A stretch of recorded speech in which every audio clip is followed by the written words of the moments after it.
একজন রিকশাওয়ালা বাবা, অসুবিধা আপনাদের মনোযোগ আছে সবার? আলহামদুলিল্লাহ, আছে সবার আলহামদুলিল্লাহ। রিকশা ভাই এমন একজন রিকশাওয়ালা বাবা একমাত্র ছেলে সন্তানকে পড়ালেখা করানোর স্বপ্ন দেখেছে। স্কুলে নিয়ে যায়, স্কুল থেকে ছুটি হলে আবার বাড়িতে নিয়ে আসে। দিনে একবার নিয়ে যায় আর একবার বাড়িতে দিয়ে যায়। দুইবার রিকশায় করে সন্তানকে তোলে।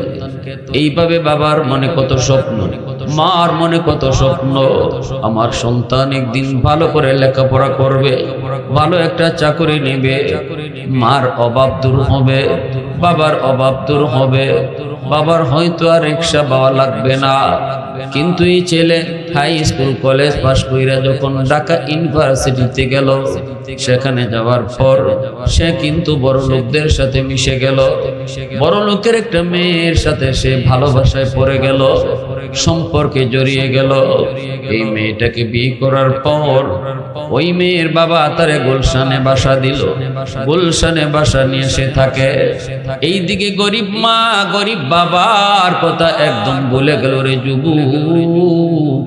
কত সন্তান আমরা এমন দেখি, নিজে বউ নিয়া বাচ্চা নিয়া শহরে থাকে, কিন্তু গ্রামের দরিদ্র বাপ মার কথা ভুলে যায়। আসেনি না নাই? জোরে কও। প্রতিটা সমাজের মধ্যেই খুঁজলে এমন পাওয়া যায়। ওই যুবক শহরে থাকে, বউ বাচ্চা নিয়া গুলশানের মতো জায়গায় তার বাসা। বহুত বড় অফিসার, হেড বস, অফিসের সবচেয়ে বড় বস, নিজস্ব গাড়ি, নিজস্ব বাড়ি, সব কিছু। ঢাকার রং তামাশার ভিতরে পইরা কলিজা শক্ত হয়ে গেছে। মার কথা ভুলে গেল, বাবার কথা ভুলে গেল। যেই মা তাকে নিয়ে স্বপ্ন দেখতো, যেই বাবা রিক্সা ভেবে তার লেখাপড়া করাইলো, ঈদের রাতে ও মাকে দেখতে বাড়িতে আসে না। বছরে একবার হলেও তো সন্তান বাড়িতে আসে, তাও আসে না। দুঃখিনী মা রাস্তার পানে তাই চায় চায় শুধু সন্তানের অপেক্ষা করে। চোখের পানি ফেলে মা কাঁদে আর কই বাজান, কেমনে তুই মাকে ভুলে গেলি, কেমনে তুই মারে ভুলে গেলি রে বাবা। এই কয়ে চোখের পানি জড়ায় জড়া কান্দে।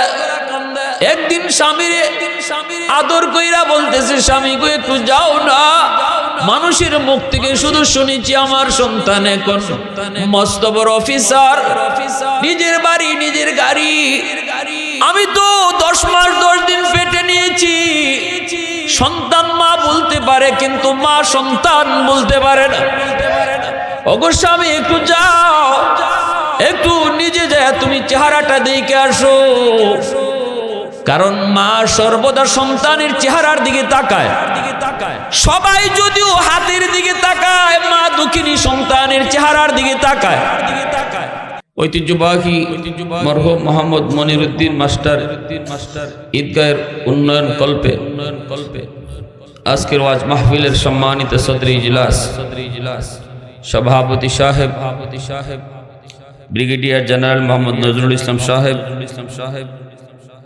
প্রধান অতিথি জনাব আলহাজ নুরুল ইসলাম নুরু, সহ সভাপতি জনাব মোহাম্মদ মুমিনুদ্দিন সাহেব, প্রধান মেহমান জনাব আলহাজ মোহাম্মদ মফিজুল হক, জনাব ওমর ফারুক খন্দকার সেলিম, বিশেষ মেহমান জনাব মোহাম্মদ হারুন রশিদ ভুইয়া, উপস্থিত জাতির বিবেক, জাতির কর্ণধার, এ জাতির সূর্য সন্তান, মঞ্চে আসেন উলামায়ে কেরাম।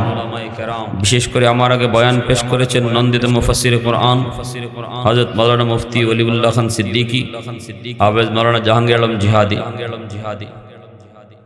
অত্র এলাকার মুরব্বিয়ানে আযম, কলিজার টুকরা যুবক, পর্দার আড়ালে পর্দানিশীন সম্মানিত মা ও বোনেরা, আল্লাহ পাকের দরবারে হাজারো কোটি শুকর যে মালিক আমাদেরকে এত সুন্দর একটি পরিবেশে জান্নাতি সামিয়ানার নিচে দুনিয়ার সমস্ত ব্যস্ততা থেকে মুক্ত করে আল্লাহ এবং তার রাসূলের কিছু কথা শোনার উদ্দেশ্যে আসার বসার সুযোগ তৈরি করে দিয়েছে।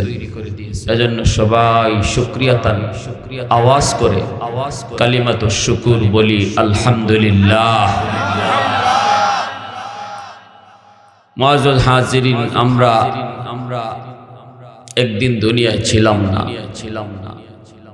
এখন আছি, আরেকদিন থাকবো না। এটাই চিরসত্য কথা। যারা ঈদগাহ দিয়া যাবে, যারা কোনো নেক কাজের সূচনা করে যাবে, সেই নেক কাজ অনন্তকাল চলবে। যারা করে যাবে তারা চলে যাবে, কিন্তু নেক কাজ অনন্তকাল থাকবে। কবরের শুয়ে শুয়ে এই নেকির অংশ তারা পাইতে থাকবে। বহুত বড় সদকায়ে জারিয়া। মদিনার একজন প্রসিদ্ধ একটি গোত্র বনু তামিম, এই বনু তামিম গোত্রের এক যুবক আমার আপনার নবীজির কাছে এসে কান্না শুরু করলো। নবীজি বলেন, যুবক কাঁদো কেন? যুবক আরো বেশি কাঁদে। রাসূল আবার জিজ্ঞেস করেন, কান্নার কারণ কি আগে বলো। যুবক বলে, ইয়া রাসূলুল্লাহ, আমি খুব পেরেশানিতে আছি। আমি আমার মা বাবার একমাত্র সন্তান। আমার মা আমার বাবা আজ তারা দুনিয়াতে নেই। যেদিন তারা ছিলেন তখন আমি খুব গরিব ছিলাম। অনেক চেষ্টা করেছি, সম্পদের দেখা পাই নাই, ব্যবসা বাণিজ্য উন্নতি হয় নাই, খুব কষ্ট হয়েছে আমাদের সংসারে। আব্বা কোন রকম কিছু আনলেন, মা কত রাত না খেয়ে ঘুমালেন। নবী গো, আমি দেখেছি চিকিৎসার অভাবে আমার মা কবরে গেছেন। বাবাকেও আমি ভালো চিকিৎসা করাতে পারি নাই, ভালো কিছু খাওয়াতে পারি নাই। সেদিনের সে অভাবের চিত্র আমার এখনো ভাসে। যুবক বলতেছে আর কাঁদতেছে, ইয়া রাসূলুল্লাহ, আজ আল্লাহ আমাকে অনেক সম্পদের মালিক বানাইছে।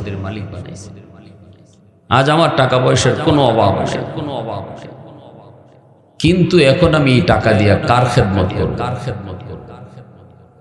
যখন আমার মা বাবা দুনিয়ায় ছিলেন তখন তো আমি বাপ মারে কিছু করতে পারি নাই, কিছু খাওয়াইতে পারি নাই, ভালো চিকিৎসা করাতে পারি নাই। এখন আমি টাকা পাইছি কিন্তু সুযোগ নাই বাপ মার খেদমত করার। আমি ঘুমাইতে গেলে ঘুমাইতে পারি না, ইয়া রাসূলুল্লাহ। আমি শুধু কাঁদি, বালিশ ভিজে যায়। আজকে টাকার বালিশ বানাইছি, টাকার বিছানা বানাইছি, কি লাভ? কই আমার মা, কই আমার বাবা? এই কথা যুবক বলতেছে আর হাউমাউ করে কাঁদতেছে। যুবকের দিলের ভিতরে বাবার প্রতি কেমন দরদ। একজন যুবক যখন যৌবনে সে আল্লাহরে ভয় করে চলে, বাপ মার সেবা করে, মা ভক্ত হয়, বাবা ভক্ত হয়, মুরব্বিদের শ্রদ্ধা করে, উলামায়ে কেরামকে তাজিম করে, মসজিদে পাওয়া যায়, গান বাজনায় যায় না। যে যুবক দিলে আল্লাহর ভয় নিয়ে চলে, রাসূল বলেন ওই যুবক যৌবনই আল্লাহর ওলি হয়ে যায়। এই পৃথিবীতে যত আল্লাহর ওলি হয়েছে প্রত্যেকেই অলির দফতরের নাম লেখাইছেন যৌবনকালে। যৌবন কাল হলো অলি হওয়ার বয়স। হাজারো বৃদ্ধ মানুষের সেজদা যদি এক পাল্লায় রাখা হয়, আর একজন যুবকের সেজদা এক পাল্লায় রাখা হয়, যুবকের সেজদার পাল্লা ভারী হয়ে যায়। কারণ রাসূল বলেন, লা ওয়ারআ কাল কাফি আও কামা ক্বালা নবী আলাইহিস সালাম। আল্লাহ রাসূল বলেন, যার শক্তি ছিল, সুযোগ ছিল গুনাহ করার, এরপরও আল্লাহর ভয় করে না, সে ওই টাইমেই আল্লাহর ওলি হয়ে যায়। বৃদ্ধ বয়সে একজন মানুষ বয়সে মন চাইলেও সে গুনাহ করতে পারবে না, তার বয়স দিবে না, সুযোগ হবে না। কিন্তু একজন যুবক চাইলে ওয়াজ মাহফিল না করায়া গানের আয়োজন করতে পারত, ঠিক না? একজন যুবক চাইলে সে ওয়াজ মাহফিলে না বসে বন্ধুর সাথে গাঞ্জা খাইতে পারত। কিন্তু যুবক যখনই আল্লাহর ভয়ে তার জীবনের ওই পাগলা ঘোড়ার লাগাম টান দিয়ে ধরে, দৌড় দিতে দেয় না, আল্লাহকে ডরায়, নবীজি বলেন ওই যুবক যৌবনে কেউ না জানলেও আল্লাহ জানেন, তার নাম ওলির তালিকায় উঠে যায়। প্যারে হাজির, আজকে খুব আনন্দ লাগে, বাংলার বিভিন্ন প্রান্তরে যাই আমরা, যে যখন দেখি যুবকদের আগ্রহ উৎসাহ, তো ওই যুবক যখন কাঁদতেছে, রসুল নিজেও কাঁদতেছেন। আল্লাহ নবীর সামনে কেউ কান্না করলে রসুল অটো কাঁদতেন। নবীজি চোখ দিয়ে পানি ঝরতো। এতটাই নরম দিলের নবী ছিলেন আমার আপনার। নবীজির সামনে যখন বাপমার কথা কইছে, রসুলের কান্না আরো বেড়ে গেছে। কারণ আমার আপনার নবী জন্মের আগেই তিনি বাবা হারাইছে, ঠিক না? আমার ভাইরা বন্ধুরা, যুবক দ্বীনের নবী মায়ের নবী যখন যুবকের কান্না দেখেন, অটো নবীজির চোখ দিয়ে পানি ঝরতে লাগলো। নবীজি কান্দেন আর বলেন, যুবক আর কেঁদো না, আমাকেও কাঁদায়ও না। তুমি তো বাবার সেবা করতে পারো নাই, কিন্তু আব্বু ডাকতে তো পারছো, আব্বা ডাক তো দিতে পারছো। আমি নবী জীবনে কোনোদিন আব্বা ডাক দিতে পারি নাই। আব্বু ডাকের ভিতরে কত মজা, আব্বু ডাকের ভিতরে কত মজা আমি নবী তা জানি না। বুঝ হওয়ার পর মা হারাইলাম। এ যুবক তুমি কেঁদো না। 5টা আমল যদি তুমি করো, 5টা কাম যদি তুমি করো, তাহলে আজও তোমার মা তোমার বাবা কবরে শুয়ে শুয়ে তোমার খেদমত পাইতে থাকবে। কয়টা আমলের কথা নবী বলেছেন? 5টা আমল যদি তুমি করতে পারো, কবরে শুয়ে শুয়ে তোমার মা তোমার বাবা তোমার খেদমত পাইতে থাকবে। এই বইলা রসুল যুবককে সামনে নিয়া ওয়াজ শুরু করে দিলেন। আল্লাহর নবী বয়ান শুরু করে দিলেন। 5টা আমলের কথা রসুল শুরু করলেন। বক্তা হলেন নবী আর শ্রোতা হলো একজন যুবক। বক্তাও একজন, শ্রোতাও একজন। আল্লাহু আকবার। নবীজি বলেন 1 নম্বর হলো আসসালাতু লাহুমা। আমরা যারা এখানে এসেছি অনেকেরই হয়তো মা নাই, বাবা নাই। আমাদের জন্য জানা প্রয়োজন, আমরা আমাদের মা বাবার জন্য কি পাঠাবো, কেমনে পাঠাবো, কি করলে বাপ মা আমার কাছ খেদমত পাইবে, আমি সন্তান হিসাবে আমার দায়িত্ব কি, আমার মা আমার বাবা আমার কাছে কি পাওনা, এই বিষয়টা সন্তান হিসাবে জানা দরকার। যাদের বাপ মা দুনিয়া আছেন তারাও ভালো করে ইয়াদ করে শুনো রে যুবক, একদিন কিন্তু বাপ মা থাকবে না। আওয়াজ দিয়ে বলো ঠিক কিনা? নবীজি বলেন 1 নম্বর হলো তাদের জন্য বেশি বেশি দোয়া করবা। যেই দোয়াটা আল্লাহ কোরআনুল কারীমের ভিতরে নিজে শিখাইছেন। পবিত্র কোরআনের সূরা বনি ইসরাইলের ভিতরে আল্লাহ পাক এই দোয়া শিখাই দিয়েছেন।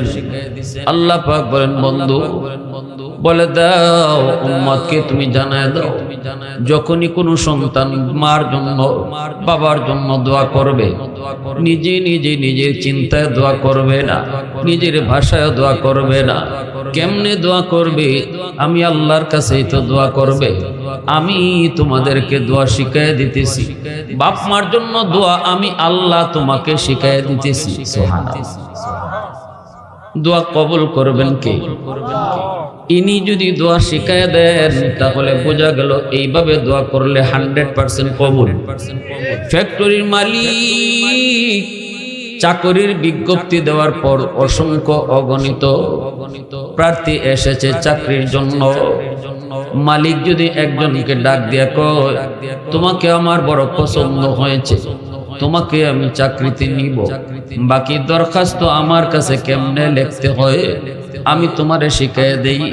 ফ্যাক্টরির মালিক যিনি চাকরি দিবেন ইনি যদি দরখাস্ত শিখিয়ে দেয়, দরখাস্ত বুঝায় দেয়, তাহলে বোঝা গেল আর কারো চাকরি হোক না হোক তারটা হবে 100%।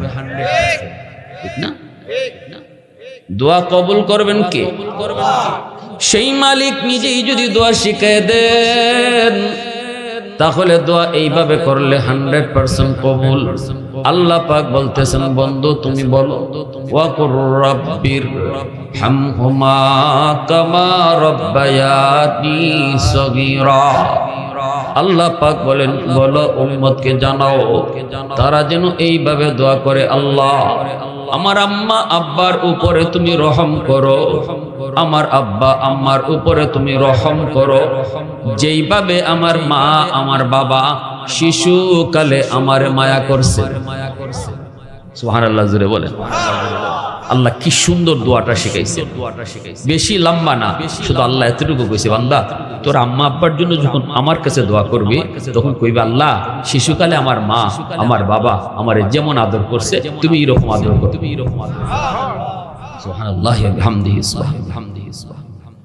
তার মানে আল্লাহ বুঝাইতে চাইলেন, বান্দারে তোর শিশুকালটাতে তোর মা তোর বাবা তোর জন্য কি করছে তুই জানো না, আমি আল্লাহ জানি। কত রাত মা দাঁড়ায়া দাঁড়ায়া তোমাকে পাহারা দিচ্ছে, আমি আল্লাহ জানি। কত গভীর রাতে তোমার বাবা তোমাকে নিয়ে দৌড় দিছে ডাক্তারের কাছে, আমি আল্লাহ জানি। এজন্য শিশুকালের কথাটা আমার ইয়াদ করে। ভাইরা বন্ধুরা, কুমিল্লা শহরের একটা বাস্তব ঘটনা শোনাই। একজন রিকশাওয়ালা বাবা, অসুবিধা আপনাদের মনোযোগ আছে সবার? আলহামদুলিল্লাহ। রিকশা ভাই এমন একজন রিকশাওয়ালা বাবা একমাত্র ছেলে সন্তানকে পড়ালেখা করানোর স্বপ্ন দেখেছে। স্কুলে নিয়ে যায়, স্কুল থেকে ছুটি হলে আবার বাড়িতে নিয়ে আসে, দিনে একবার নিয়ে যায় আর একবার বাড়িতে দিয়ে যায়, দুইবার রিকশায় করে সন্তানকে তোলে। এইভাবে বাবার মনে কত স্বপ্ন, মার মনে কত স্বপ্ন, আমার সন্তান একদিন ভালো করে লেখাপড়া করবে, ভালো একটা চাকরি নেবে, মার অভাব দূর হবে, বাবার অভাব দূর হবে, বাবার হয়তো আর রিকশা পাওয়া লাগবে না। কিন্তু এই ছেলে হাই স্কুল কলেজ পাশ কইরা যখন ঢাকা ইউনিভার্সিটিতে গেল, সেখানে যাওয়ার পর সে কিন্তু বড় লোকদের সাথে মিশে গেল, বড় লোকের একটা মেয়ের সাথে সে ভালোবাসায় পড়ে গেল, সম্পর্কে জড়িয়ে গেল। এই মেয়েটাকে বিয়ে করার পর ওই মেয়ের বাবা তারে গুলশানে বাসা দিল, গুলশানে বাসা নিয়ে সে থাকে। এইদিকে গরিব মা গরিব বাবার কথা একদম ভুলে গেল রে যুবক। কত সন্তান আমরা এমন দেখি, নিজে বউ নিয়া বাচ্চা নিয়া শহরে থাকে, কিন্তু এই গ্রামের দরিদ্র বাপ মার কথা ভুলে যায়। আসেনি না নাই? জোরে প্রতিটা সমাজের মধ্যেই খুঁজলে এমন পাওয়া যায়। ওই যুবক শহরে থাকে, বউ বাচ্চা নিয়া গুলশানের মতো জায়গায় তার বাসা, বহুত বড় অফিসার, হেড বস, অফিসের সবচেয়ে বড় বস, নিজস্ব গাড়ি নিজস্ব বাড়ি সব কিছু। ঢাকার রং তামাশার ভিতরে পইরা কলিজা শক্ত হয়ে গেছে, মার কথা ভুলে গেল, বাবার কথা ভুলে গেল। যেই মা তাকে নিয়ে স্বপ্ন দেখতো, যেই বাবা রিক্সা ভেবে তার লেখাপড়া করাইলো, ঈদের রাতে ও মাকে দেখতে বাড়িতে আসে না। বছরে একবার হলেও তো সন্তান বাড়িতে আসে, তাও আসে না। দুঃখিনী মা রাস্তার পানে তা চায়া চায়া শুধু সন্তানের অপেক্ষা করে, চোখের পানি ফেলে মা কাঁদে আর কই বাজান কেমনে তুই মাকে ভুলে গেলি, কেমনে তুই মারে ভুলে গেলি রে বাবা। এই কয়ে চোখের পানি জড়ায় জড়া কান্দে। একদিন স্বামীরে আদর কইরা বলতেছে, স্বামী গো একটু যাও না, মানুষের মুখ থেকে শুধু শুনেছি আমার সন্তান এখন মস্ত বড় অফিসার, নিজের বাড়ি নিজের গাড়ি। আমি তো 10 মাস 10 দিন পেটে নিয়েছি। সন্তান মা বলতে পারে কিন্তু মা সন্তান বলতে পারে না। ওগো স্বামী একটু যাও, একটু নিজে যায় তুমি চেহারাটা দেখে আসো। কারণ মা সর্বদা সন্তানের চেহারার দিকে তাকায়। সবাই যদিও হাতের দিকে তাকায়, মা দুঃখিনী সন্তানের চেহারার দিকে তাকায়। যাও না গো স্বামী, একটু চেহারাটা দেখে আসো। স্বামীর পাঠায় দিছে, এবার আসতেছে সন্তানের খুঁজে বাবা। গেটের পাশে দারোয়ান তার আটকায় দিল।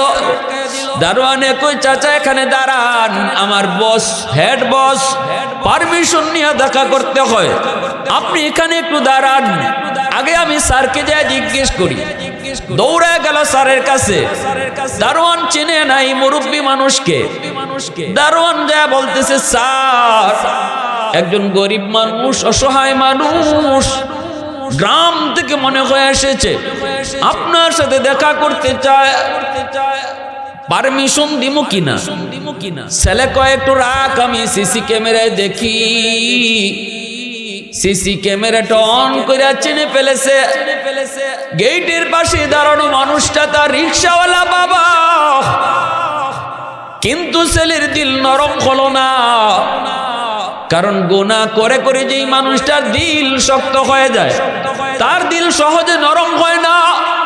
গুনার পথ আসর দিলকে শক্ত বানিয়ে দেয়, চোখ দিয়ে পানি আসে না। তখনই ছেলে বলতেছে দারোয়ানকে, নে 500 টাকা নিয়ে যা, এ বলবি আমি খুব বিজি, আমার সাথে দেখা করার টাইম নাই। যে বলবি অন্যদিন আসলে পরে আমি তার আরো বেশি করে বাড়ায় দেব। দারোয়ান 500 টাকা নিয়ে চলে আসলো। দারোয়ান তো জানে না এই মুরব্বী মানুষটার পরিচয় কি। দারোয়ান আইসা বলতেছে, চাচা স্যার খুব বিজি মানুষ, এখন স্যারের সঙ্গে দেখা করা সম্ভব না। স্যারে আপনারে 500 টাকা দিয়েছেন, আর বলছেন অন্য কোনোদিন আসলে আপনারে আরো বাড়ায় দিবি।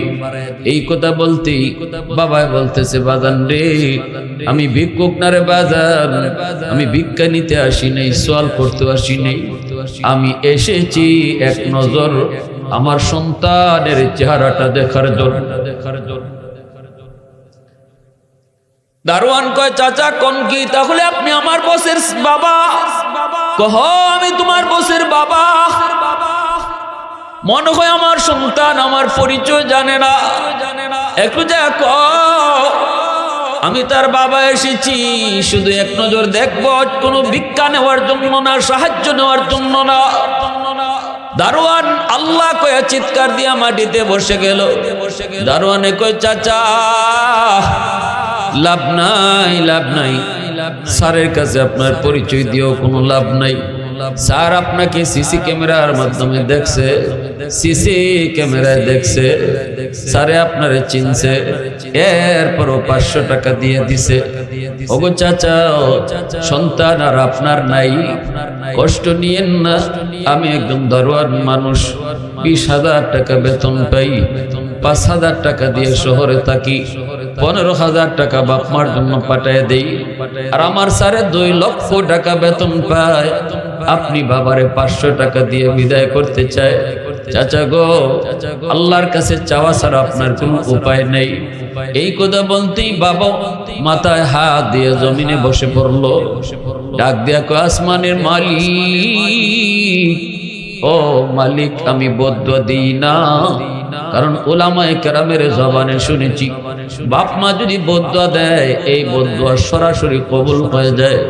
ও মালিক, আমার কোনো সন্তান নাই, একমাত্র আমার ছেলে সন্তান। আল্লাহ তোমার কাছে দোয়া কইরা গেলাম, আমার সন্তান রে তুমি সঠিক বুঝ দান কইরো, হেদায়েত দান কইরো।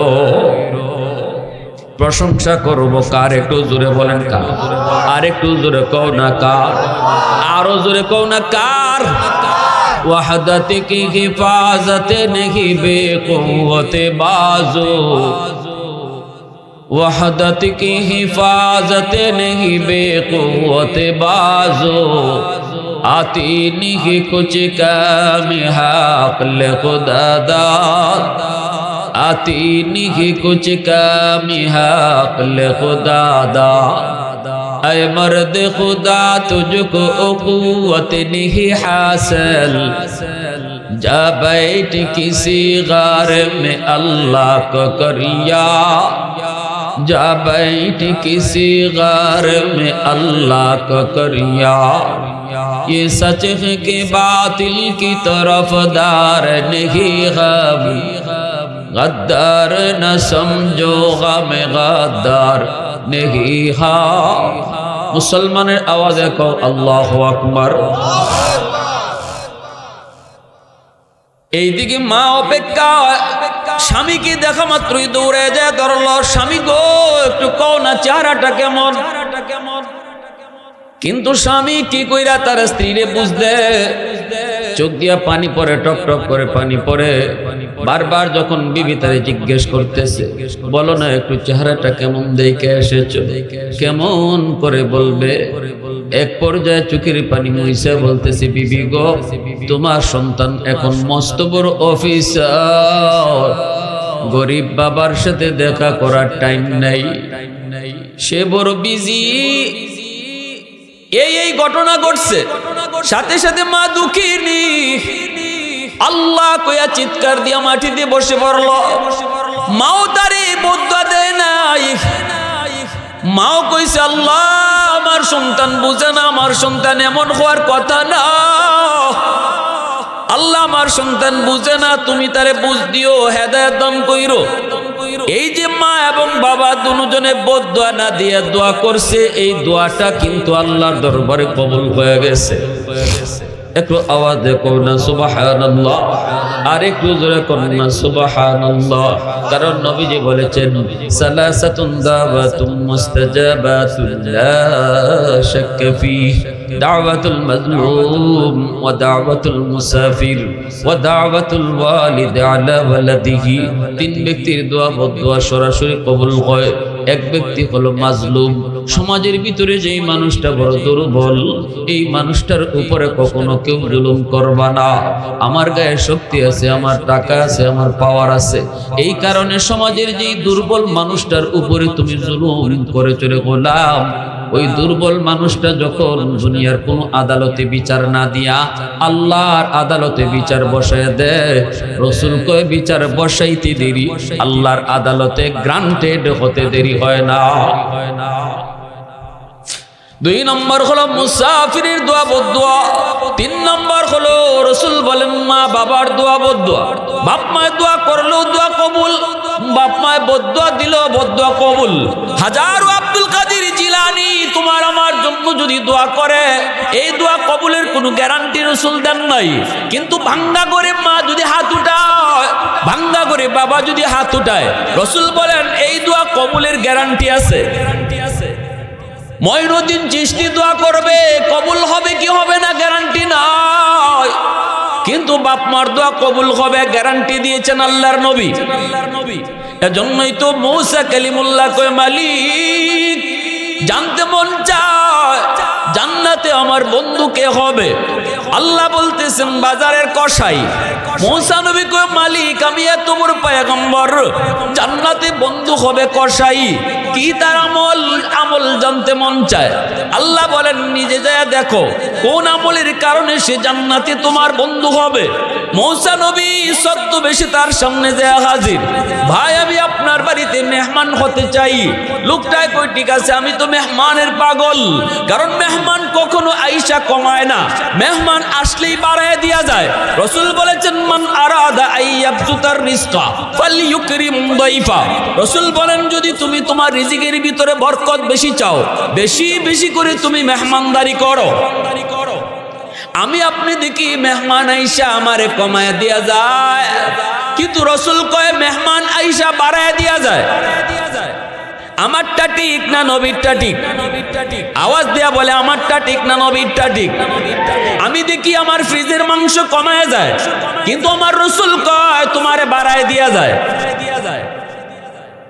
ওই লোকটা কয় ভাই চলেন। মুসা নবী তারে পরিচয় দিলেন না, তার বাড়িতে মেহমান হবেন, রাতের আধারে সে কি নেক আমল করে সেটা দেখার জন্য। কিন্তু যায় তিনি দেখলেন লোকটা সবার আগে মার রুমে যায় ঢুকলো।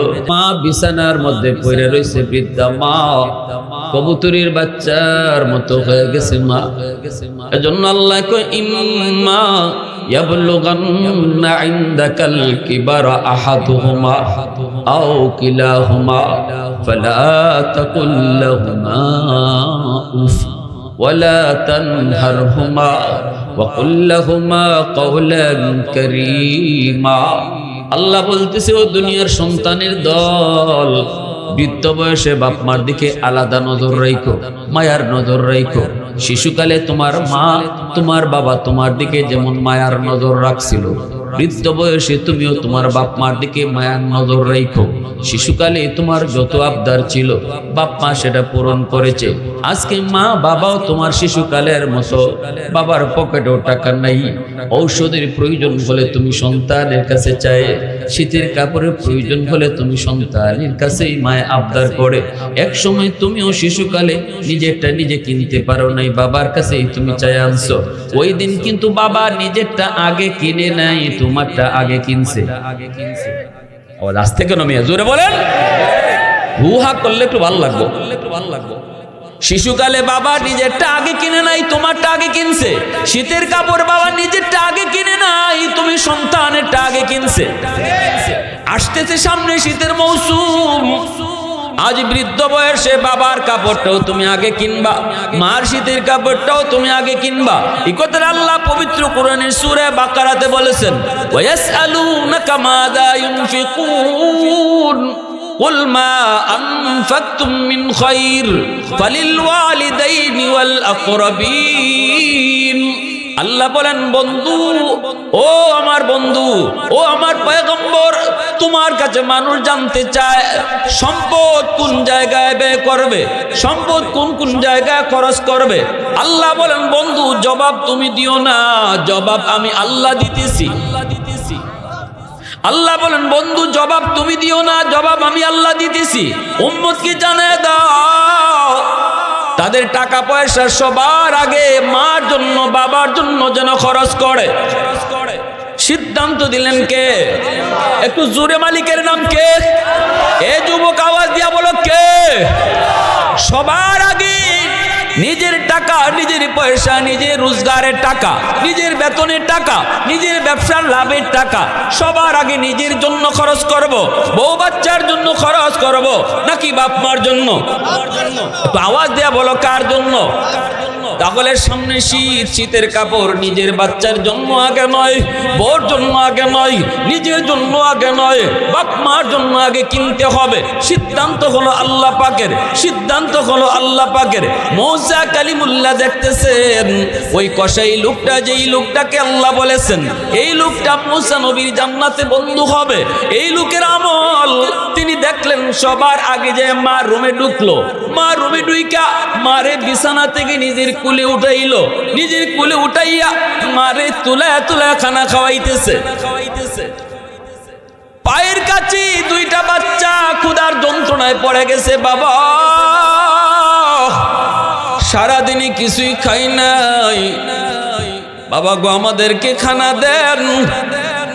তখনই বাবা সন্তানের মাথায় হাত বোলায় আদর করে কপালে চুমু দেয়, কিন্তু খানা দেয় না, বরং কপালে চুমু দিয়া মাথায় হাত বোলায় বলতেছে বাবা একটু ধৈর্য ধরো, একটু অপেক্ষা করো, আগে তোমাদের দাদুরে খানা খাওয়ায়া নেই।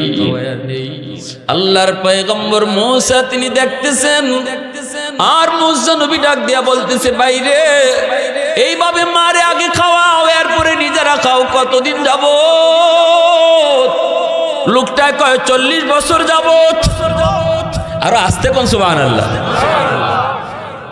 কতদিন যাবত? 40 বছর যাবত। এইবার মুসা নবী কইতেছে তোমার মা কি যেন বিড়বিড় করে দোয়া করলো বুঝি নাই। বুড়া মানুষ সব কথা বুঝাও যায় না, কি যেন দোয়া করলো একটু কও না, দোয়াটা কি করছে? তখনই বলতেছে আমার আম্মা সব সময় দুইটা দোয়া করেন, একটা দোয়া দুনিয়াতে কবুল হয়ে গেছে আমি পেয়ে গেছি, কারণ আল্লাহর রাসূলও বলেছেন বাপ মার দোয়া কখনো বৃথা যায় না, বাপ মার দোয়া আল্লাহ কবুল করবেই করবে। ওই যুবকও বলতেছে দুইটা দোয়ার একটা দোয়া কবুল হয়েছে। মা দুইটা দোয়া করে আল্লাহ আমার সন্তানকে দুনিয়াতে তুমি কখনো অভাবে ফেলায়ও না, আমি ছোট ব্যবসা করি কিন্তু কোনো অভাব নাই, মার দোয়া আমি পেয়ে গেছি দুনিয়াতে কবুল। আরেকটা মায়ের দোয়া করে এই দোয়াটা কেমনে কবুল হবে আমি বুঝি না। মায় কয় আল্লাহ পরকালে জান্নাতে আমার সন্তানরে তুমি মুসা নবীর বন্ধু বানাইও। যুবক কান্দে আর কই ভাই মুসাফির, আমার মার এই দোয়াটা কেমনে কবুল হবে আমি বুঝি না, কারণ আমি একজন সাধারণ কসাই মানুষ, এত বড় পয়গম্বর মুসা কালিমুল্লাহর বন্ধু কেমনে হইমু বুঝি না। কিন্তু মা তো সব সময় দোয়াটা করে। সাথে সাথে আল্লাহর পয়গম্বর মুসা টান দিয়া লোকটারে বুকে নিয়ে কান্না শুরু করে দিছেন। নবী কান্দেন আর বলেন আয় ভাই আমার বুকে আয়, তোমার মার দ্বিতীয় দোয়াটাও আল্লাহ পাক কবুল করে নিছে। আমি গোলাম বনি ইসরাইলের পয়গম্বর মুসা কালিমুল্লাহ, আমি আল্লাহকে জিজ্ঞেস করেছিলাম মালিক জান্নাতে বন্ধু আমার কে হবে? আল্লাহ তোমার ঠিকানা আমারে পাঠায় দিছে। আমি আল্লাহকে জানতে চেয়েছিলাম কোন আমলের কারণে। আল্লাহ কই নিজে যে খবর লও। আমি আইসা খবর লইয়া দেখলাম ওই আমলটাই তোমাকে আমার জান্নাতে বন্ধু বানাইছে। সেই আমলটা হলো তোমার মার দোয়া। একটু আওয়াজ দেয়া কও না সুবহানাল্লাহ, আর একটু জোরে কও না সুবহানাল্লাহ। এ যুবক এজন্য বলতেছি মারে খালি কমলা তুমি খাওয়াইলাই না, পিসাবরে নিয়ে গরু খাওয়াইলাই কোনো লাভ নাই। পিসাব খুশি থাকলে আল্লাহ খুশি হাদিস আমরা পাই নাই। হাদিস পেয়েছি রাদা রব্বি ফি রাদাল ওয়ালিদাইন ওয়া সাখাতু রব্বি ফি সাখাতিল ওয়ালিদাইন। বাপ মা যদি খুশি থাকে আল্লাহ খুশি, বাপ মা যদি নারাজ হয় আল্লাহ নারাজ। অতএব আল্লাহকে যদি খুশি করতে চাও তাহলে বাপ মারে খুশি করাই লাগবে, ঠিক কিনা? জোরে বলেন, আরো জোরে বলেন ঠিক কিনা? পায়রা বন্ধুরা জন্য বলতেছিলাম ওই যে মা ওই বাবা রিকশাওয়ালা বাবা আর তার মা দুইজনে মিলে আল্লাহর কাছে দোয়া করছে মালিক বদ্ধ দিলাম না গো আল্লাহ, তুমি আমার সন্তানকে হেদায়েত দান কইরো। এইদিকে আল্লাহ তো এই দোয়া কবুল করে নিছে।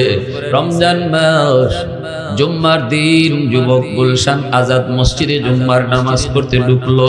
তখন গুলশান আজাদ মসজিদে জুম্মার নামাজ পড়ান যাত্রাবাড়ির হযরত আল্লামা মাহমুদুল হাসান দামাত বারকাতুহুম, আল্লাহর বহুত বড় একজন ওলি। তিনি ওই দিন জুম্মার বয়ান করতেছেন মিম্বরে বৈশা। এই দিনের মিম্বরে বৈশা বয়ানের মওজু ছিল বাপ মার হক, মা বাবার খেদমত। যুবক যখন মসজিদের ভিতরে যায় ঢুকলো, ঢুকে দেখে আল্লাহর ওলির আজকে জুম্মার বয়ান, মা বাবার খেদমত। এই জমিনে যদি আল্লাহরে রাজি করতে চাও তাহলে বাপ মারে রাজি করাই লাগবে। আল্লাহর ওলি যখন ভাঙ্গা ভাঙ্গা কথায় তিনি কথাগুলি বলতেছেন, প্রতিটা কথাই যেন যুবকের কলিজার মধ্যে তীরের মতো যায় লাগতেছে। আল্লাহওয়ালাদের কথা যদিও ভাঙ্গা ভাঙ্গা হয়, প্রতিটা কথার ভিতরে আসর আছে না নাই? দিলের ভিতরে এমন ভাবে যায় লাগলো, তীরের মতো যায় লাগতেছে। যুবক মনে মনে কয় হুজুর তো আমারই লক্ষ্য করে সবগুলি কথা কইতেছে। ওই দিনেও তো আমি বাবাকে গেট থেকে ফেরত দিলাম, কেমন করে মালিকের দরবারে হাসরের মাঠে মুখ দেখাবো? কারণ হুজুর তো বলতেছে বাপ্পার মামলা যেই সন্তানের উপরে থাকবে হাসরের ময়দানে তার জীবনের যত নামাজ, তার জীবনের যত হজ, তার জীবনের যত উমরা, তার জীবনের যত দান সদকা, কোনো কিছুই তারে জান্নাতে নিতে পারবে না যদি বাপমার মামলা থাকে, যদি বাপমার মামলা থাকে। এই কথা বলতেই যুবক চোখের পানি জড়ায় জড়ায় নামাজের মধ্যে কান্দে আর বলতেছে, মালিক একটু সুযোগ দিবানি, আমি আমার আম্মা আব্বার কাছে যাই একটু মাপ চাইব। আল্লাহ আমার একটু সুযোগ দিবানি। বাপ মা যদি তার সন্তানরে মাফ না দেয়, আর এই অবস্থায় সন্তান যদি মারা যায়, তার জীবনের কোনো আমল তারে জান্নাতে নিতে পারবে না। যুবক নামাজটা শেষ করে আর বাসায় যায় না, সোজা মার্কেটের দিকে রওনা। মার জন্য শাড়ি কিনলো, বাবার জন্য লুঙ্গি কিনলো, চোখ থেকে দর দর করে পানি পড়তেছে আর কাঁদতেছে, শুধু কয় মালিক মাপ চাওয়ার আগে তুমি আমারেও নিও না, আমার বাপ মারেও তুমি নিও না গো আল্লাহ। মাপ চাওয়ার আগে তুমি কাউরে নিও না। কুমিল্লা যাইতে তখন 2টা ফেরি পার হওয়া লাগতো, বিভিন্ন রকমের ইফতারি লইয়া 2 ফেরি পার হইয়া কুমিল্লা শহরে গিয়া পৌঁছতে পৌঁছতে তার রাত হয়ে গেল। তারাবির নামাজ পড়া শেষ, সবাই খায়া দেয় ঘুমায় পড়ছে। কিছুক্ষণ পরে যে টাইম, যুবক যাবে গ্রামে, রিক্সার প্রয়োজন, রিক্সা পায় না। মানুষেরা কয় বাবা এত রাতে কেউ রিক্সা নিয়ে যাবে না, সকালবেলা যাই না, রাত্রে থাকো। যুবক কান্দে আর কয় না আমার রাতেই যাওয়া লাগবে। কও তোমরা কোথায় গেলে রিক্সা পাবো?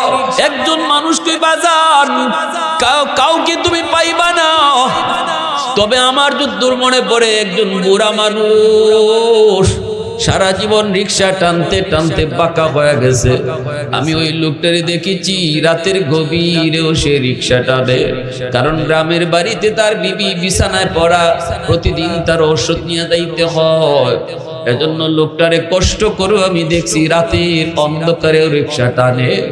কোথায় গেলে পাবো? কয় সামনের দিকে আগাও। বড় একটা দোকানের বারান্দায় লোকটা বসে বসে রাত কাটিয়ে দেয়, কোনো গ্যারেজে রিক্সা রাখে না। যুবক যাইতে যাইতে দেখলো দোকানের বারান্দায় একটা বুড়া মানুষ শীতের মধ্যে বসা রইছে, মাফলার দিয়া নাক মুখ পেঁচায় রাখছে, চিনা যায় না।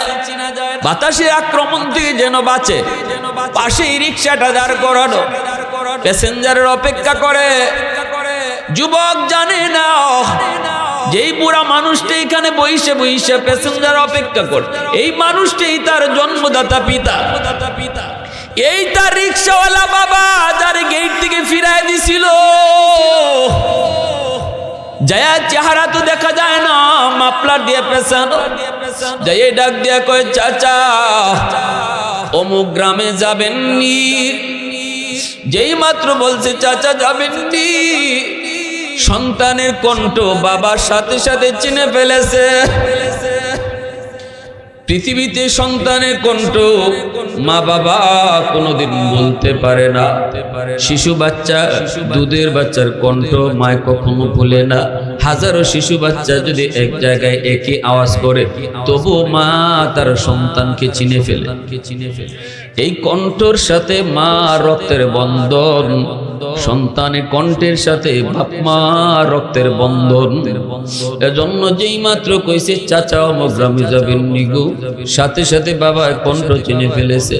বাবা মাথাটা নিচের দিকে রাখছে, মাথাটা উপরে উঠায় না, চিনতেও দেয় না। মাথাটা নিচের দিকে রেখে বাবাই কয় সন্তান রে ও বাজান জামু, ও বাজান জামু। তখনই ছেলে কয় ভাড়া কত দেওয়া লাগবে? যখনই কইছে ভাড়া কত দেওয়া লাগবে, সাথে সাথে বাবার কলিজার মধ্যে কামড় দিয়ে উঠছে। বাবা চিন্তা করে বাজান জীবনে কতদিন তোমার রিক্সায় তুললাম নামাইলাম, একদিনও বাবা ভাড়া নেই, একদিনও ভাড়া নেই, ভাড়া চাই না। আজকে বুঝি রিক্সা উইটা বাবারে ভাড়া দিতে যাও। বাবা মাথা নিচের দিকে রেখেই বলতেছে বাজান রে তোমার কাছ থেকে আমি ভাড়া নিব না। ছেলে কয় না আমি আপনারে ডাবল ভাড়া দিব। তখন বাবা মাথাটা উপরে উঠায় দিছে, উপরে উঠায় কয় বাবা ভাড়া কত দিবা? দেখো তো লোকটারে চিনোনি। যেই মাত্র চেহারাটা দেখা দিছে, সাথে সাথে সন্তানে বাবার পা জড়ায় দুইটা পড়ে গেছে। বাবা টান দিয়া সন্তানে বুকে উঠায় নিছে আর শুধু কইতেছে বাবা আমি মস্ত বড় ভুল করে ফেলেছি, আমাকে মাফ করো, আমাকে মাফ করো। সন্তান যত বড় অপরাধ করুক না কেন বাপ মার পা ধরে মাফ চাইলে সাথে সাথে বাপ মায় মাফ করে দেয়। মা বাবা যদি মাফ করে দেয় আল্লাহ তখন মাফ করে, বাপ মায় মাফ না করলে আল্লাহ তার মাফ করে না, আল্লাহ তার মাফ করে না। এজন্য যুবক বাবাকে নিয়ে যখন বাড়ির থেকে রওনা দেয় দরজার পাশে এসে শুধু আম্মা কয়ে ডাক দিছে। অসুস্থ মা বিছানায় পড়েছিল, সন্তানের ডাক শুনে মা সাথে সাথে সুস্থ হয়ে দাঁড়ায় গেছে। জোরে কোন আল্লাহু আকবার। এজন্য আল্লাহ নবী বলছে যুবক বেশি বেশি করে দোয়াটা কইরো, রব্বির হামহুমা কামা রব্বায়ানি সগীরা। 2 নম্বরে রাসূল বলে ওয়াল ইস্তিগফারু লাহুমা, মার জন্য বাবার জন্য দান সদকা কইরো। যখনই বাবার নামে সদকা করবা, বাবার নামে দান করবা, মার নামে দান করবা, মসজিদে জায়গা দিবা, ঈদগাহে জায়গা দিবা, ঈদগাহে শরীক হইবা। আল্লাহ নবী কই যখনই বাবার নামে তুমি সাহায্য করবা আল্লাহর রাস্তায় দ্বীনের পথে, সাথে সাথে তোমার খেদমত আল্লাহ পাক বাপ মার কবরে পৌঁছায় দিবে। 3 নম্বরে রাসূল বলেন ইনফাজ ওয়াহদিহিমা মিন বাদিহিমা। নবীজি ওয়াজটা করতেছেন একজন যুবকের সামনে রইয়া, রাসূল ওয়াজ করতেছেন, যুবক একজন, শ্রোতা একজন, এত দামি ওয়াজ। 3 নম্বরে রাসূল বলেন জানুনি 3 নম্বর হলো তোমার মা বাবা যদি কারো কোনো হক নষ্ট করে থাকে, বাপ মার কাছে যদি কারো কোনো পাওনা থাকে, তুমি সন্তান মা বাবার পাওনা পরিশোধ করো। যখনই তুমি বাপ মার কোনো পাওনা পরিশোধ করবা সাথে সাথে তোমার খেদমত আল্লাহ বাপ মার কবরে পৌঁছে দিবে। বাবা যদি কারো সম্পদ নষ্ট করে থাকে, শক্তি ছিল, ক্ষমতা ছিল, প্রতিবেশী ছিল দুর্বল, প্রতিবেশীর এক হাত জায়গা আধা হাত জায়গা শিং টেইলা দখল করে ফেলছে, মামলা গায়া মিথ্যা মামলা দিয়া জমি দখল করে নিছে। কেন নিছে? কোন সন্তানের সুখের জন্য। আজকে ওই অপরাধের কারণে বাবা কবরে আগুনে জ্বলতেছে। তুমি সন্তান যদি বাবার কবরে কিছু পাঠাইতে চাও, রাসূল কয় তাড়াতাড়ি করে যার সম্পদ বাবা দখল করেছিল ক্ষমতার বলে আর বুদ্ধির বলে, এই সম্পদটা ফিরায় দাও, না ফিরানো পর্যন্ত বাবার কবরের আগুন নিভবে না। 10টা 20টা গরু জবাই করে জিয়াফত করতে পারো, এলাকার লক্ষ মানুষকে খাওয়াইতে পারো, আগুন নিভবে না, আগুন নিভবে না। যতক্ষণ পর্যন্ত বাবা যদি কারো হক নষ্ট করে থাকে এটা যদি ফেরত না দাও, তোমার ফুফুদের সম্পদ বাবা দেয় নাই, তোমার দাদা মারা যাওয়ার পর তোমার বাবা বোনদেরকে ঠগাইলো, বোনের সম্পদ দেয় নাই, দখল করে রাখছে, বোনরা আইলে পরে বোনদেরকে মেহমানদারি করছে, সম্পদ দেয় নাই, বোনেরাও চায় নাই। কিন্তু মনে রাখো তোমার বাবা কবরে যাওয়া মাত্রই শুরু হয়েছে আগুন, শুরু হয়েছে সাপের কামড়, শুরু হয়েছে তার উপর আযাব আর গজব। তুমি সন্তান যদি বাবার কবরের আগুন নিবাইতে চাও, ফুফুকে ডাক দিয়ে আনো, ফুফাতো ভাই বোনকে ডাক দিয়ে আনো, যাদের সম্পত্তি বাবা আত্মসাৎ করেছে তাদেরকে ডাইকে আনো, আইনার সম্পদ ফিরাইয়া দাও, সম্পদ বুঝায় দাও, নতবা বাবার আগুন নিভবে না। এই কথাটাই আল্লাহ নবী বলছেন। 3 নাম্বার হলো ইনফাজ ওয়াহদিহিমা মিন বাদিহিমা। 4 নম্বর রাসূল বলেন সিলাতুর রাহমিল্লাতি লা তুসালু ইল্লা বিহিমা।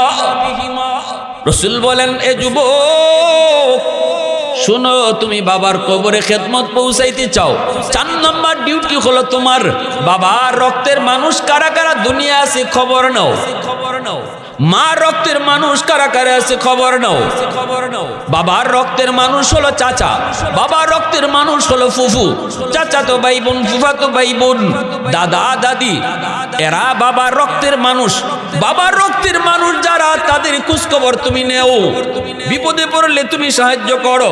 আল্লাহ রাসূল বলেন যখনই বাবার রক্তের মানুষের খবর নিবা, সাহায্য করবা, সাথে সাথে তোমার খেদমত আল্লাহ বাবার কবরে আল্লাহ পৌঁছে দিবে। চাচারে শুধু ফোন দিয়ে কইছো চাচা আপনি কেমন আছেন, রাসূল কয় যেন বাবার কবরে তুমি ফোন লাগাইছো। কষ্ট হইতেছে আপনাদের? হ্যাঁ, মা দুনিয়াতে নাই, কিন্তু মা রক্তের মানুষ কারা আছে রাসূল বলে খবর নাও। মা রক্তের মানুষ মামা খালা, মামা তো ভাই বোন, খালা তো ভাই বোন, নানা নানি এরা মার রক্তের মানুষ। হোক না চাচা তো মামা, চাচা তো খালা, হোক না তারা তো তোমার মার রক্তের মানুষ। যখনই মার রক্তের মানুষের খোঁজ খবর তুমি নিবা, মার রক্তের মানুষকে তুমি সাহায্য করবা, তাদের বিপদে আপদে পাশে দাঁড়াইবা। আল্লাহর রাসূল বলেন তোমার খেদমত মার কবরে আল্লাহ পৌঁছে দিবে। যখনই তুমি খালাকে ফোন দিয়ে কইছো খালা আপনি কেমন আছেন গো, খালা তো ভাই বোনকে কইছো তোরা কেমন আছো, রাসূল বলেন যেন মার কবরে তুমি ফোন লাগায় কইতেছো আম্মা তুমি কবরে কেমন আছো। সুবহানাল্লাহ, আর একটু জোরে কও। আজকে আমাদের সমাজে আমি যদি শিল্পপতি হয়ে যাই, কোটিপতি হয়ে যাই, পয়সাওয়ালা হয়ে যাই, রক্তের মানুষ যদি গরিব হয় ভুলে যায়, পরিচয় দিতে চায় না, চাচা তো ভাইয়ের পরিচয় দিতে চায় না, খালা তো ভাইয়ের পরিচয় দিতে চায় না, কারণ সে অনেক বড় পয়সাওয়ালা আর সে গরিব। মনে রাখবা বাবার কবরে তুমি যা কিছু পৌঁছাইতে চাও, বাবার খেদমত করতে চাও, বাবার কবরে তুমি কিছু পৌঁছাইতে চাও, রাসূল বলে এই বাবা রক্তের মানুষের খবর নাও, লিস্ট করো। আমি তো বলি তাদের নাম লিস্ট করে তুমি ডায়েরি করো, ডায়েরি করে সপ্তাহে একবার অন্তত ফোনটা দিয়ে জিজ্ঞেস করো, আত্মীয় স্বজনের ডায়েরিতে নাম ওঠাও, এমনিভাবে মোবাইল নাম্বারটা ওঠাও, লিখে রাখো, 15 দিনে একবার ফোন দিবা। এই আত্মীয় স্বজনকে তুমি ফোন দিয়ে যখনই জিগাইবা খালা কেমন আছো, মামা কেমন আছো, খালা তো বাইরে জিগাইলে কেমন আছো, আল্লাহর রাসূল বলেন তোমার আম্মা তোমার আব্বা যে কবরে শুয়ে রইছে আল্লাহ পাক তখন তাদের খোঁজ নিবে, খবর নিবে। তুমি ওদের খবর নিতেছো, আল্লাহ তোমার বাপ মার খোঁজ নিবে। সুবহানাল্লাহি ওয়া বিহামদিহি। আমি আল্লাহ নবীর হাদিসটা শুনাইতেছি, শুধু হাদিসটা শুনাইতেছি। মন গড়া কোনো আমল আমাদের চলবে না। আমাদের মধ্যে গানের জন্য আমরা কি করব? নিজের মন গড়া চিন্তা করে কোনো লাভ নাই। রাসূল যেভাবে বলছেন এইভাবে আগাইতে হবে, ঠিক কিনা জোরে বলেন। 5 নাম্বার, আমি 5টা আমল এখান থেকে একজনকে জিজ্ঞেস করব, সিরিয়াল বাই সিরিয়াল আমি যেভাবে বলছি, যদি কেউ বলতে পারেন আমার পকেট থেকে পুরস্কার দিবেন। 5টা আমল যে বলতে পারবেন। 5 নাম্বার, আল্লাহ নবী বলেন ইকরামু সাদিকিহিমা মিন বাদিহিমা। নবীজি বলেন এ যুবক, বাবার কবরে মার কবরে তুমি কিছু পৌঁছাইতে চাও, তোমার খেদমত পৌঁছাইতে চাও, এজন্য আমি নবীরে তুমি জিজ্ঞেস করেছো। 5 নাম্বার আমল হলো বাপ মার বন্ধু বান্ধব যারা আছে তাদের তুমি খোঁজ খবর নাও। বাবা যাদের সাথে চলতো তাদেরকে দেখলে পরে বাবার মতো শ্রদ্ধা কইরো। বাবার বন্ধুকে দেখলে কইও চাচা একটা চা খেয়ে যান, চাচা একটা পান খেয়ে যান, আব্বা থাকলে আপনি আমাদের বাড়িতে কত আসতেন, আজ বাবা নাই আপনারও দেখি না। এই বইলা চাচা বাবার বন্ধুরে তুমি শ্রদ্ধা করো, ঈদের সময় একটা লঙ্গি দাও।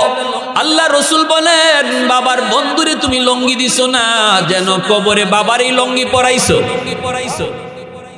মা দুনিয়াতে নাই, কিন্তু মা যেই মহিলাদের সাথে চলতো তাদেরকে দেখলে মার মতো শ্রদ্ধা কইরো। মার বয়সের মহিলা দেখলে মার মতো শ্রদ্ধা কইরো, শ্রদ্ধা কইরো। তোমার এই খেদমতটা আল্লাহ মার কবরে পৌঁছায় দিবে। আর মার বয়সের মহিলার সাথে বেয়াদবি করলে মা কবরে কষ্ট পায়, বাবার বয়সের মানুষের সাথে বেয়াদবি করলে বাবার কবরে বাবার সাথে বেয়াদবি করা হয়। এজন্য আল্লাহর নবী একদিন আম্মা জান আয়েশা সিদ্দিকা রাদিয়াল্লাহু তাআলা আনহাকে নিয়ে রাসূল খাইতে বসলেন। নবীজির সামনে অনেকগুলি রুটি, রাসূল খাইতে পারেন না, চোখ দিয়া পানি ঝরে। আম্মা জান আয়েশা জিজ্ঞেস করেন নবী গো কাঁদেন কেন? আল্লাহর নবী বলেন আয়েশা তোমরা তো আমার সুখের দিনের স্ত্রী, আর আমার খাদিজা হলো আমার দুঃখের দিনের স্ত্রী। আমার খাদিজার সামনে কোনো দিন আমি রাসূল এতগুলি রুটি নিয়ে বসতে পারি নাই, অথচ আমার খাদিজা ছিল আরবের সবচেয়ে ধনী নারী। আরবের সবচেয়ে ধনী নারী হইয়া আমার কাছে বিবাহের পর সব সম্পদ আল্লাহর রাস্তায় দান করে দিছিল। এরপরে আমি রাসূল কোনদিন আমার খাদিজার সামনে এত রুটি নিয়ে বসতে পারি নাই গো আয়েশা। এজন্য রুটিগুলি আমার মুখ দিয়ে যায় না, আমার খাদিজার কথা ইয়াদ পড়ে যায়। যাও একটা রুটি আমার খাদিজারে দিয়ে আসো। আম্মা জান আয়েশা বলেন, নবী গো, আপনার খাদিজা তো কবরে শুয়ে রইছে, রুটি খাওয়াইমু কেমনে? রাসূল বলেন, আয়েশা, আমার খাদিজার একজন বান্ধবী দুনিয়াতে এখনো আছে, নাম হলো নাফিসা। ওই নাফিসার একটা রুটি দিয়ে আসো, তখনই আমার খাদিজারে রুটি খাওয়ানো হয়ে যাবে। এর থেকে আল্লাহ নবী বুঝাইলেন, মা বাবার কবরে যারা খেদমত পৌঁছাইতে চাও, অবশ্যই বাপ মার বয়সের মানুষকে সম্মান করো, শ্রদ্ধা করো, তাহলে বাপ মার কবরে আল্লাহ খেদমত পৌঁছায় দিবে। রাসূল যুবককে সামনে নিয়ে ওয়াজটা করলেন, 5টা ওয়াজ, 5টা আমল করছেন। 1 নম্বরে রাসূল বলছেন আসসালাতু লাহুমা, দোয়া করো। 2 নম্বরে রাসূল বলেন তাদের জন্য দান সদকা করো। 3 নম্বরে রাসূল বলেন তাদের কোনো মানুষের কোনো পাওনা যদি তাদের কাছে থাকে, পাওনা পরিশোধ করো। 4 নম্বরে রাসূল বলেন মা বাবার আত্মীয় স্বজনের খোঁজ খবর নাও। 5 নম্বরে রাসূল বলেন বাপ মার বন্ধু বান্ধব যারা, তাদের খবর নাও। তা আমল কে আছেন একজন বলবেন, একটু হাতটা উঠা, মজলিস থেকে একজন 5টা আমলের কথা কে বলবে? দেখি দেখি, একজনও নাই, একজনও নাই। এই 5টা আমলের কথা কে আছেন বলবেন, একটু বলেন। আমি আপনার পুরস্কার দিই। পুরস্কার তো নাই রে, দোয়া। উপর থেকে তো হাত উঠে গেছে, আমি তো চাইছিলাম নিচ থেকে একজন হাত। আপনারা না কইলে উপরই আর, না কইলে উপরই আর। পারবেন পারবেন, কেউ পারবেন না, কেউ পারবেন না। বলেন আপনি, বলেন, বলেন আপনি, বলেন। আলহামদুলিল্লাহ। 1 নম্বর বাপ মার জন্য দোয়া, বাপ মার জন্য দোয়া। 2 নম্বর বাপ মার জন্য দান খয়রাত, দান খয়রাত। বাপ মা যদি ঋণগ্রস্ত থাকে, ঋণ পরিশোধ করে, ঋণ পরিশোধ। মাশাআল্লাহ, মাশাআল্লাহ। বাপ মার রক্তের মানুষের খোঁজ খবর নেওয়া, সম্পর্ক বজায় রাখা। মাশাআল্লাহ। 5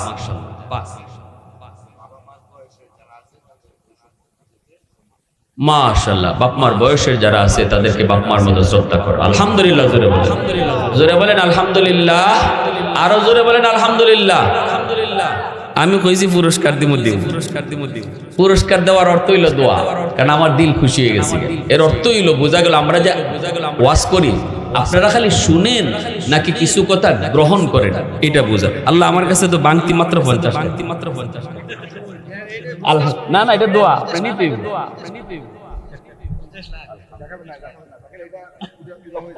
আলহামদুলিল্লাহ।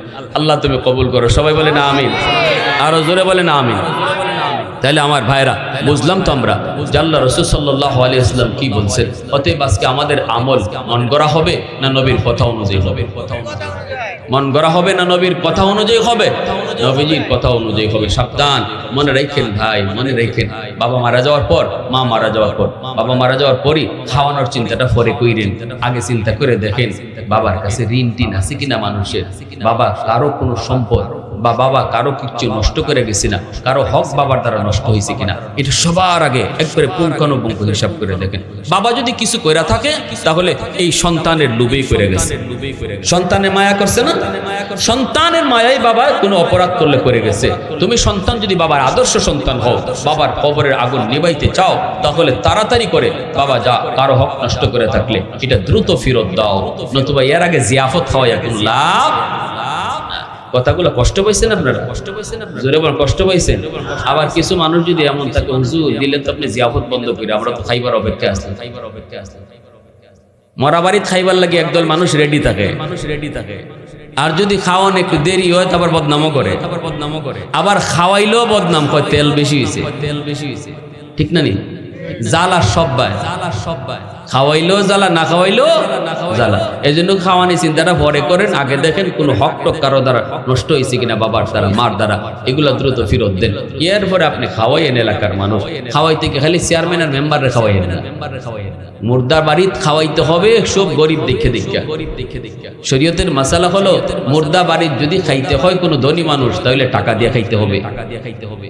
কারণ টাকা দিয়েই খাইতে হবে। ধনী কেউ যদি মরা বাড়িতে খাইতে হয়, কারণ মরা বাড়ির পুরা খাওয়াটার হক হইলো একদম গরিব অসহায় মিসকিন যারা, তারা। এই টাকাটা মিসকিন যারা, এদেরকে বন্টন করে দিবে। আর বাড়িওয়ালা কইবে যে তোমরা খাওয়ানো চেয়ারম্যানে খাইয়ে গেছিল, টাকা দিয়ে গেছে, নাও তোমরা টাকা নিয়ে নাও, তোমরা টাকা নিয়ে নাও। এই হলো মাসালা। এখন আপনারা মানলে মানেন, না মানলে নাই, সেটা আমাদের বিষয়। আমরা তো কথা হইলো শুধু মাসলা কয়ে যাবে। এজন্য কোন ধনী মানুষ মরা বাড়িতে খাইলে দিল মুর্দা হয়ে যায়, পার্তিমান যাওয়ার নাই, খাওয়ার নাই। এর পরেও যদি একটা সামাজিকতা রক্ষার্থে তারা দাওয়াত দেয়, সাবধান, চেয়ারম্যানের টেবিলে খাওয়াইবেন আর গরিবরে কলা পাতাত খাওয়াইবেন, খবর আছে কিন্তু। এই খাওয়ানটা কিন্তু কলা পাতার যারে খাওয়াইতেছেন তার খানা, টেবিলে যে খাইতেছে এটা তার খানা না। অতএব সবাই এক টেবিলে খাওয়াবেন, সম্মান একরকম দিবেন। জুল দিয়া শুধু গরিবের বিদায় দিয়েন না, তারও হাও খাওয়াইবেন। পুরা খানা কি হাড্ডি না, এগুলা করবেন না। এজন্য আমি বলতেছি, আমরা আমাদের মুর্তেগানের জন্য যা করব মন গড়া না, করব রসুলের কথা অনুযায়ী, ঠিক কিনা? আল্লাহ আমাদের সবাইকে বুঝার, মানার, আমল করার তৌফিক দান করুন। এই ঈদগার জন্য যে জায়গাটুকু তারা আজকে দান করছেন, এই পুরা সোয়াবটা যেন আল্লাহ তাদের মুর্তেগানের জন্য কবুল করে নেয়, এলাকার সকল মুর্তেগানের জন্য যেন আল্লাহ কবুল করে নেয়। আল্লাহ যেন ঈদগার পরিপূর্ণ কাজকে আল্লাহ পাক খুব সুন্দর সহজভাবে করার তৌফিক দান করে। সবাই বলেন না, সবাই বলেন মাশাআল্লাহ। সামিয়া আক্তার, আপনার মেয়ে, মাশাআল্লাহ মাশাআল্লাহ। সামিয়া 200 টাকা ঈদগার জন্য আল্লাহ তুমি তোমার নেক বান্দা হিসেবে কবুল করো। সবাই বলে আমিন। ওয়া আখির দাওয়ানা।